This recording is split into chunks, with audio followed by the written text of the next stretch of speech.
हिंद जय भारत। हम भारतवासी छी और हम गर्व से कहि सके छी कि हमर हिंदुस्तान एगो परिवार अछि जही में प्रेम का बोली बोलल जाइत अछि। आओ सुनी मनोज दीवाना के आवाज में सूरज भारती के लिखल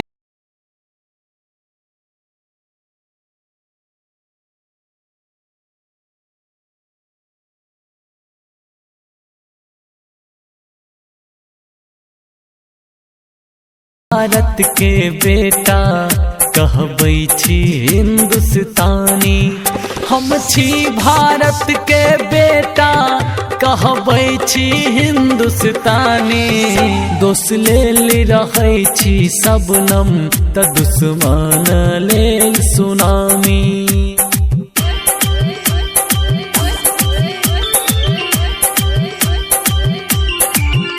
हम छी भारत के बेटा कहबै छी हिंदुस्तानी। हम छी भारत के बेटा कहबै छी हिंदुस्तानी। हम छी भारत के बेटा कहबै छी हिंदुस्तानी। दोष लेल रहै छी सबनम त दुश्मन लेल सुनामी। हम छी भारत के बेटा कहबै छी हिंदुस्तानी।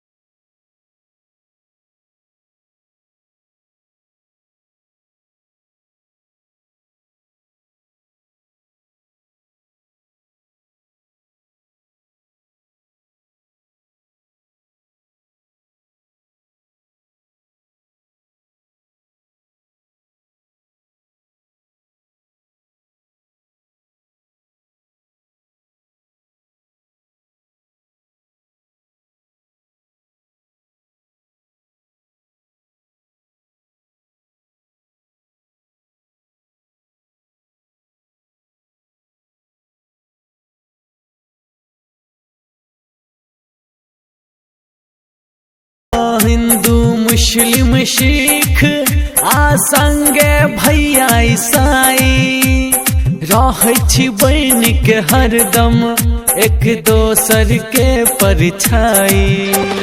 नहीं कियो छोट ने नमहर सब गोटे के एक मानी। हम छी भारत के बेटा कहबै छी हिंदुस्तानी। हम छी भारत के बेटा कहबै छी हिंदुस्तानी।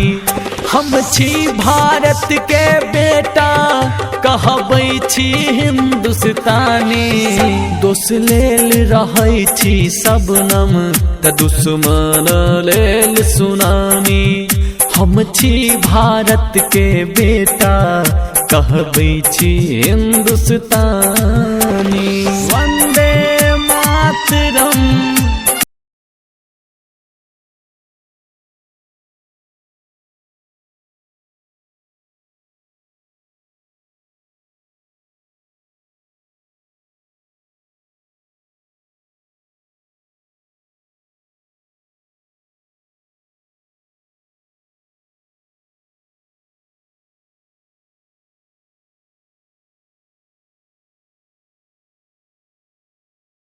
हाँ तीन रंगक हमर तिरंगा छुबैया ऊंच आकाश। अपन मेहनत के दम पर करी 5 के 50। बाजै छी मिठगर बोली तैं काटै छी छानी।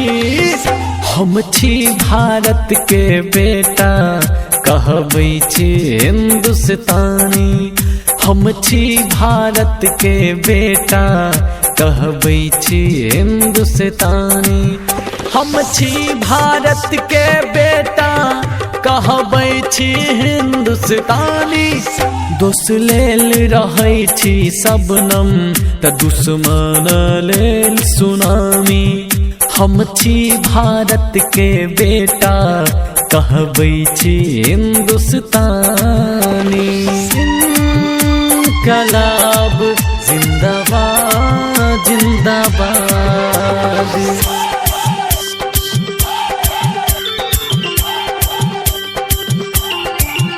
जरबै छी प्रेमक ज्योत जेना गंगा के निर्मल धार, चाहे रही देश विदेश बिसरै नहि छी संस्कार।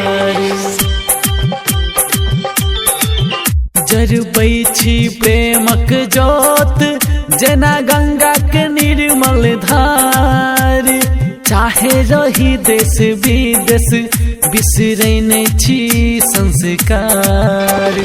मनोज आ सूरज संगे सब हकत बानी, हम छी भारत के बेटा कहबै छी हिंदुस्तानी। हम छी भारत के बेटा कहबै छी हिंदुस्तानी। हम छी भारत के बेटा कहबै छी हिंदुस्तानी। दुस लेल रहै छी सबनम त दुश्मन लेल सुनामी। हम छी भारत के बेटा कहबै छी हिंदुस्तानी।